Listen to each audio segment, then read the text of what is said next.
What's up, guys? I'm back, and this is going to be my mock draft 2.0.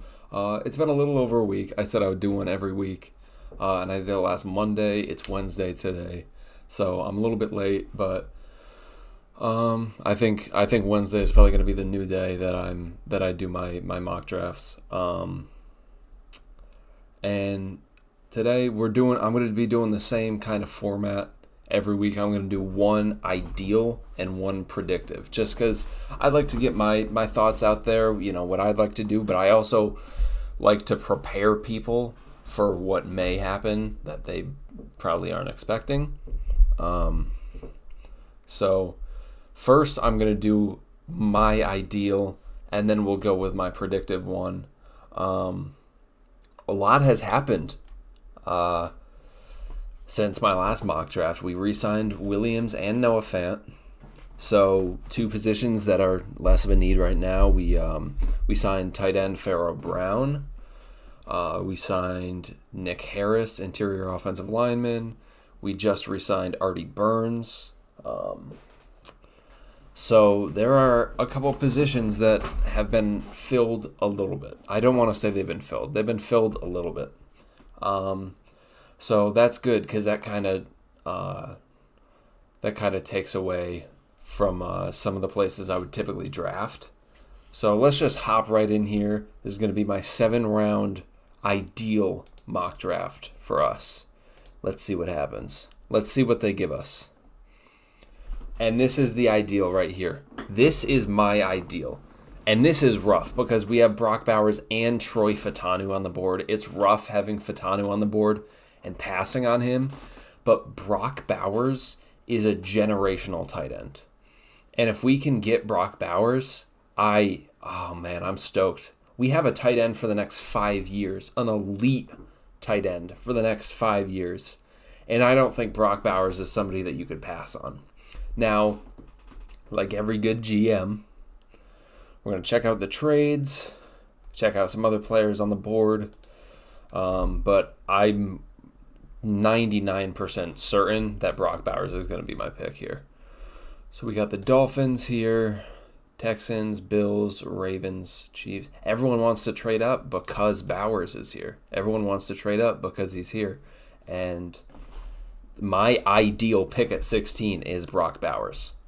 So if he's on the board, I don't care about trading back. I just care about getting our tight end for the next half decade, because he is just unbelievable. And the fact he fell this far is insane. So we're grabbing Brock Bowers there at 16.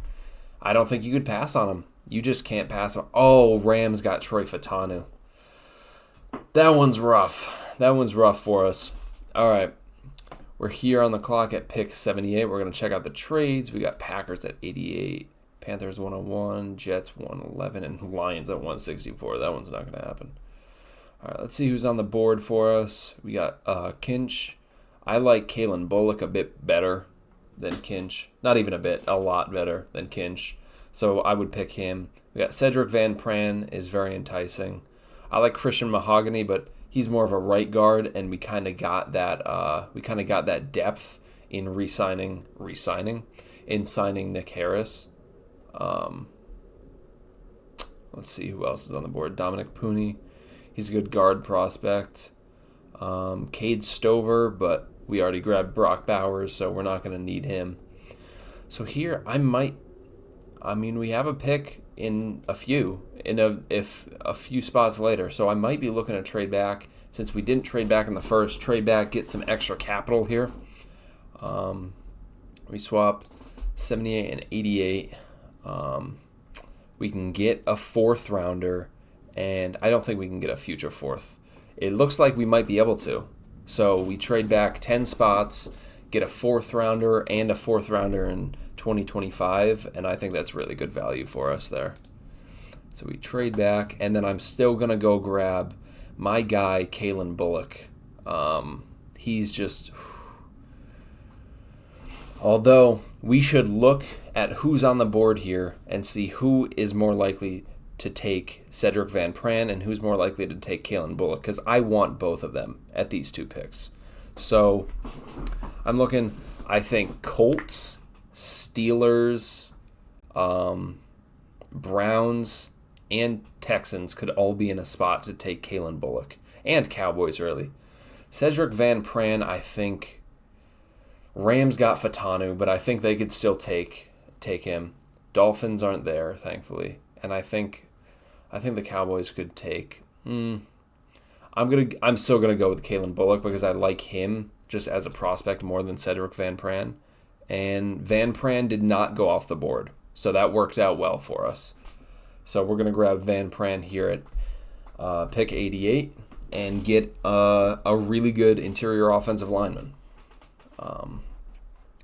Now they have Cooper Bebe here. I don't think he falls outside of like the beginning of the third. I don't think he falls past there. So we're going to act like he's not here because he's not going to fall that far. So we got a tight end, an amazing tight end. We got a starting center or left guard, depending on, what this team thinks of Olu. And we got a really good safety. I'm going to look. I do like Jordan Travis here. I think that's good value. But Satau Lamau, that's what I call him. That's definitely not how you pronounce his name, but that's how I pronounce it because I have no idea how you pronounce that name. Lamia, I don't know. Does it say his pronunciation on here? Yeah, I don't think it does. That'd be cool if it did. But he's a guard prospect in the NFL for me. So I do like him. Maybe if we can grab him at 126 and have Cedric Van Pran as a center, and then have Lamau come in and be a good depth piece and a potential starting left guard. But I am going to take Jordan Travis at 118 here because that's just too good a value to pass on him. And then we're going to go right, like I said, and take our left guard of the future, hopefully. All right. And then we have gone very offense heavy. We've gotten a tight end, Brock Bowers. We've gotten a center, a left guard, and a quarterback, and we only got one safety. So it would be nice to start looking into defensive prospects. And I know we already grabbed safety, but Malik Mustafa, I think I took him in one of my last mock drafts. I really like him, and he feels like a Seahawk. He's very versatile, and just the way he moves around the field, I feel like Mike McDonald could really do some good things with him. So I'm going to take him here, and then we get two good safeties in this draft to come in and make an immediate impact. Here at 192, they finally added my guy Jalen Green out of James Madison, the edge rusher. I really like him, and we haven't added anything on the defensive line in this draft, so that would be nice. But we're also going to look here at linebacker. Curtis Jacobs, I do like quite a bit. I do like him quite a bit. Let's see. What do we have for a trade? They want to trade 218, which I don't think would happen because they're not going to give us both of these, or they will. You know what? If we can trade back and get multiple picks, I think I might want to do that. I think I'd rather do it for a future 7th. So we trade back, get another pick this year and a future 7th. I think that's the trade I'm going to do here. All right. Then we're on the board. Jalen Green, my guy, is still here in the 6th. I really like that. And then we got 2 picks left. We're going to look at, who do we got here? Brandon Coleman, I do like him a bit. Keith Randolph, still on the board, is very enticing. That is very enticing. Let's look at linebackers on the board. And let's look at wide receivers on the board. Oh, wow, there's no wide receivers here that PFF likes, huh? They have 2 wide receivers still on the board. That's crazy. They don't have enough prospects listed.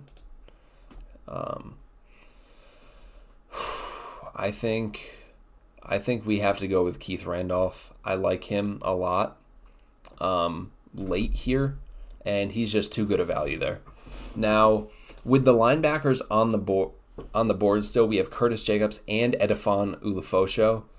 I think if we could grab Curtis Jacobs and then get Edifon as a UDFA. So that's what I'm going to do here. I'm going to grab Curtis Jacobs. I think he's a really good value linebacker in the 6th, and if he falls to the 7th, we have to grab him. We absolutely have to. Hey, PFF gave me an A+ pick. I've never had that happen before. And in the 7th, it's too good a value, and it looks like we could get Edifon as a UDFA. So this is my ideal here. We get tight end. He fills in as a tight end number 1, Brock Bowers. He is generational talent. Then we get Kalen Bullock. I think he comes in as an immediate starter for us. Cedric Van Pran comes in. I don't know if he's going to play center starting, but I do like him better than Olu, and I think this team definitely has shown that they want to move forward with Olu at center, but I don't know if we've seen enough from him. He never started, so we don't know what he's like. So I'd like to get Van Pran just as sort of an insurance policy here. And then we traded with the Packers. We moved back 10 spots in the 3rd, got a 4th rounder and a future 4th. Then we got Jordan Travis, a QB to sit behind Geno and kind of recover from his injury and hope, that he can blossom into something big. And if not, he's still just a really high upside backup QB. And then we got Lamau, who's listed as a tackle here, but I think he fills in as a guard in the NFL. And I think he would just take that left guard spot right away, which is really good. Really, really good for us. Then we got Malik Mustafa, another safety. Our first 2 defensive picks in this draft are safeties, and I'm fine with that because we released 2 safeties, and we haven't signed a safety yet. And I really like Malik. I think he's just a Mike McDonald type of guy, so I really like the idea of him coming in here and being a really good rotational piece at the back end of this defense. Then Jalen Green, I'm very high on him. I'm really glad PFF added him to their board. I think he's a good edge rusher. I think he shows quite a bit of burst, and getting him late in the 6th, I think is just great value. Then we traded back in the 6th and got a 7th and a future 7th. So that's really cool. And then we got defensive interior, Keith Randolph. I think that's good value. He's just kind of a body to throw on there and really eat blocks. He doesn't have much burst or, moves. He doesn't have a pass rush ability, in my opinion. I think he's just a guy you kind of throw out there to sort of eat blocks and just a good depth piece. And Curtis Jacobs, I don't want to consider him a depth piece, but I do think he could blossom into a starter eventually. I see him as kind of a Cody Barton type in what we had with him. Definitely not on the level of Cody Barton, but I think he could definitely get there with some good coaching. And then hopefully in UDFA we go get Edifon, and then we got 2 good linebackers going forward. I like that a lot. So this is my ideal 2024 NFL draft for the Seahawks. Now we're going to go to my predictive, which is what I think is going to happen. Because as fun as this is, it's probably not going to happen. So I'm going to try to keep it realistic for us and see what happens here. Now, on the clock at 16, a lot of people, I think, want the Seahawks to trade back. But I think Fatanu had such an amazing combine that this team looks at him and says, look, we have no left guard, and he could play that. And also, we don't know what Abe Lucas's future looks like in this league. So I really do think that this team is questioning Abe Lucas's future. I think if Fatanu isn't here and they don't get any good trade offers, I think Amarius Mims could be the pick. because of just how well he performed at the combine and just how good of a tackle he is overall. But I'm going to take Troy Fautanu here because of his versatility. I think the team will really value that, and I don't see us passing on him if he's on the board at 16. Now on the clock at 78, let's look at who's on the board. I don't think we take Spencer Rattler. He just doesn't seem like a guy that we would take. I'm going to look at secondary here. I think if Cam Kinchins does fall this far, I think this might have to be the grab, because as much as I love Kalen Bullock, I don't think the NFL values him over Cam Kinchins. So if he's on the board, I think we take him. And then let's keep looking here. Maurice Lafau does kind of seem like a linebacker that we would take here. I'm going to look here. Cade Stover I like. I feel like we might reach on Leonard Taylor. I feel like that's possible. But I'm going to go with Maurice Lafau. I just think he feels like a Mike McDonald guy as well. He's pretty good. He's a really good coverage linebacker. I mean, you could see here how good he is in coverage, and I really like him. I think he's a really talented guy that could fit well into our defense. I don't have him as a third round grade. I have him as a fourth or fifth, but if he's here, yep, I think we take him. All right, and then we look at 118. If Leonard Taylor is on the board, I think there's a good chance we might take him. But I think this team is going to value McKinley Jackson a bit higher than Leonard Taylor. I don't. I like Leonard Taylor better. I think this team might look at McKinley Jackson, though, and say, yeah, that's a guy who we can really get to kind of fill the interior and just provide kind of a good run-stopping guy, just kind of a rotation piece. And so I'm going to go with McKinley Jackson here. And let's see here. I think tight end could be a really important pick here for us. Tight end Theo Johnson still on the board. I might trade back with the Browns. I think that's what I might do. All right, yeah. We can't get a future 7th out of this, can we? Probably not. All right.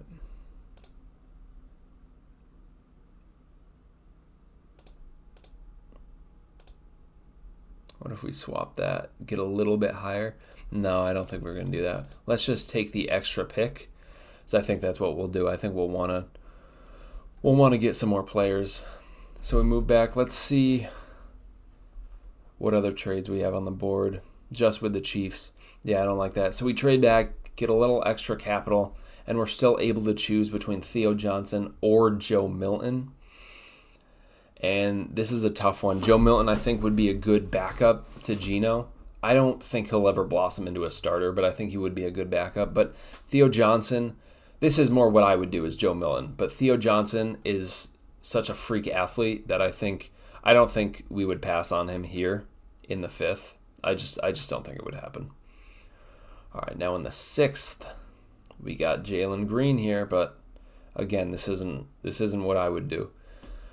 I like Javion Cohen quite a bit, and we have only taken Troy Fautanu. I think we do need another good depth piece, and Cohen has played tackle before. He's not great. He is not a good tackle, but still provides versatility. And if we have Fautanu, they could look at this guy and say, look, we got Fautanu, so if we need a right tackle, he could go from left guard to right tackle, and then we could have Javion Cohen back up Troy Fautanu in that left guard spot. So that's what I'm going to do here and take Cohen.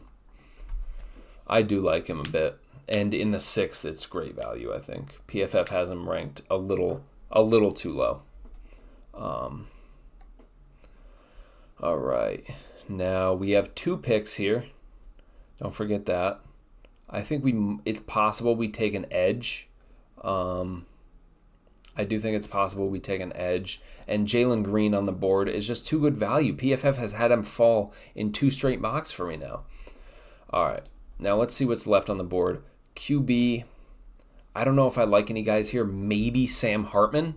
Sam Hartman in the 7th might be good value. And I feel like Mike McDonald would like to take maybe a late round QB just to see, because we have no QBs on our roster right now. So I think we have to take a QB at least in the later rounds. So Sam Hartman is he's a good option. I don't know why Talia Tagovailoa is on the board here. I don't even know why he's ranked, because he's not an NFL quarterback. Let's look at tackle. I like Denmark Glaze a bit. Anthony Belton is fine. Might look at linebacker, and Darius Masau is fine. Edafon is still on the board. Cornerback. No, I don't like any of the ones there. I think I'm going to go with Sam Hartman.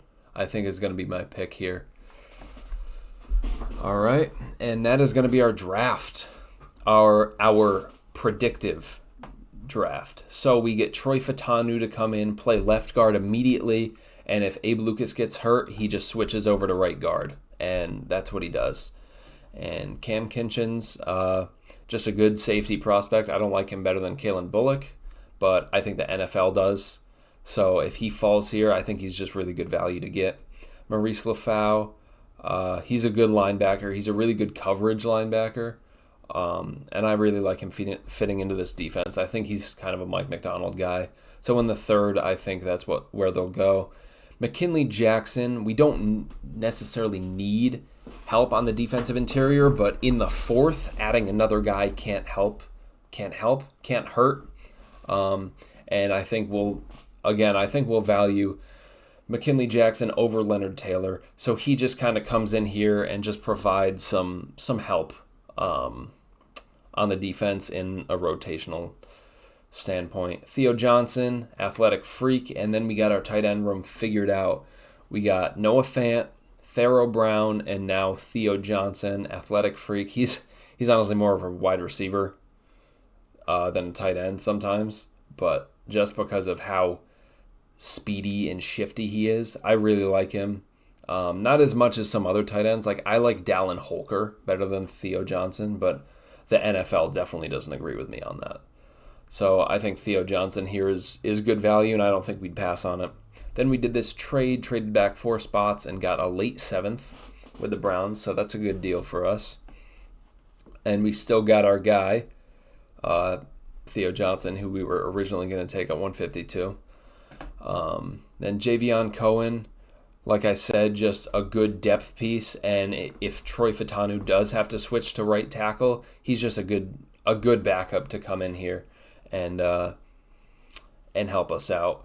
Jalen Green is good value. I did it in my last mock, and I think Mike is going to want to add another edge on this team, and Jalen Green, like I said in my other mock, he's just a speedy. He has burst, and in the 7th, it's just insane value to get him here. And then Sam Hartman, I think we'll probably take a quarterback a bit earlier than this. We had the chance to get Joe Milton in the 5th, but I just don't think we'll pass on Theo Johnson. But I think we take a quarterback no matter what, because Geno is our only QB on the roster. And Sam Hartman in the 7th is good value. He did fine at the combine, and it depends on his pro day. But overall, I think he's a good QB to take in the 7th. Just a good backup option and just someone to kind of fill out our roster. So, all right, guys, that is going to be it. This is my predictive mock draft, and this is my ideal mock draft right here. Hope you guys enjoyed. I will see you next week for the mock draft 3.0. And yeah, thank you guys. Peace out.